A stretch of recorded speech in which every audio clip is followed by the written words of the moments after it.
मला विचाराल तर माझी जरी माननीय मुख्यमंत्र्यांची आमचे राजकीय टोकाचे मतभेद आहेत, पण माझी त्यांच्याकडून खूप अपेक्षा होती.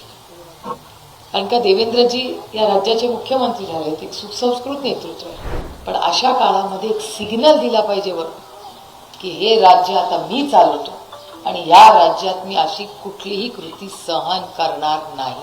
तो सिग्नल वरून दिला पाहिजे. आणि माझा पदर पुढे करणार आहे की बाबा आमच्या पदरामध्ये आमच्या या भावासाठी न्याय करा. ही पण कुणाची तरी लेख आहे, मी पण कुणाची तरी लेख आहे. की माऊली 40 वर्षाची पण नाही आहे, तिच्या कपाळावर आज कुंकू नाही आहे.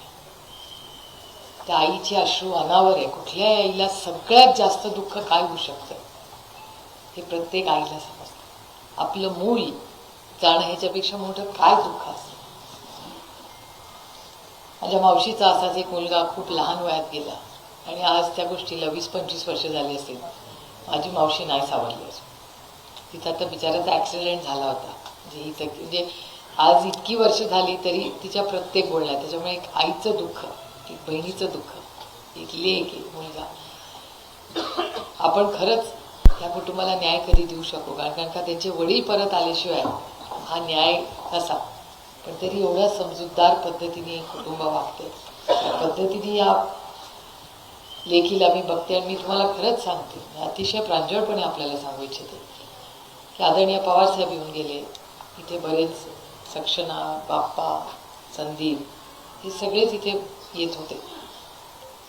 आणि माझी खरंच इच्छा होती की हा राजकारणाचा विषयच नाही, या भारताचा, या महाराष्ट्राचा एक लेख आपण बनवला आणि त्याच्यामुळे या विषयामध्ये आपण राजकारणी म्हणून कोणीही त्याच्यात पडू नये, पण माणुसकीच्या नात्याने न्याय यायला मिळाला पाहिजे. ज्या भारतरत्न डॉक्टर बाबासाहेब आंबेडकरांनी आपल्याला संविधान दिलं, आपल्याला आपले अधिकार दिले, त्याच्यात एका कुटुंबाला एकूण 70 दिवस झाले न्याय मिळत नाहीये, हे धक्कादायक. आणि ज्या काही घटना गेल्या 8-10 दिवसात झाल्या ते इतक्या अस्वस्थ करणाऱ्या होत्या. म्हणून मी ठरवलं की आता काही होऊ दे, बाकी कोणी जबाबदारी घेऊ दे किंवा न्याय, पण एक माणुसकीच्या नात्याने हा लढा सुप्रिया सुळे लढणार हा शब्द मी तुम्हाला इथे दिला. आणि याच्यात पक्ष नाही, काही नाही, काही नाही. कारण का इलेक्शन येतात, पक्ष असतात, आमचे मनभेद सगळे असू शकतात आणि असलेच पाहिजे ते कसं सशक्त लोकशाही. पण ती लोकशाही आहे, ही माणुसकी आहे.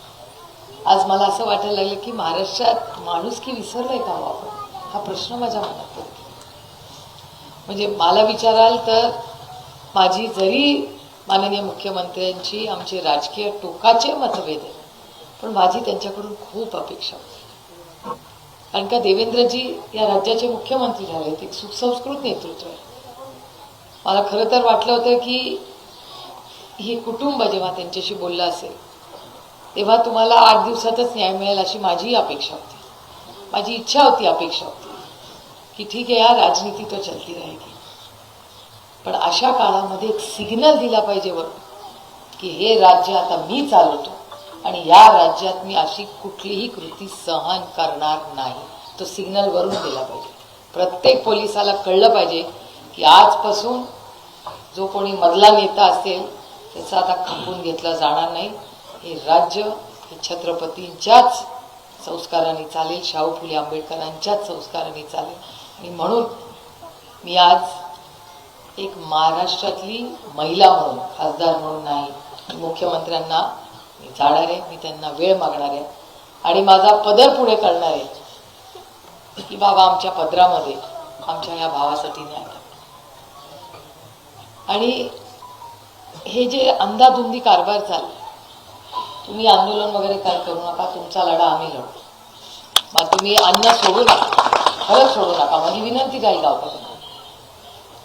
तुम्ही आम्ही सगळे ताकदीने लढू. बाप्पा या देशामध्ये ही गोष्ट कुणामुळे कळली तर बाप्पानी कळली. बाप्पा म्हणला मी उभं राहतो, भाषण करतो. म्हणलं काय बोलणार?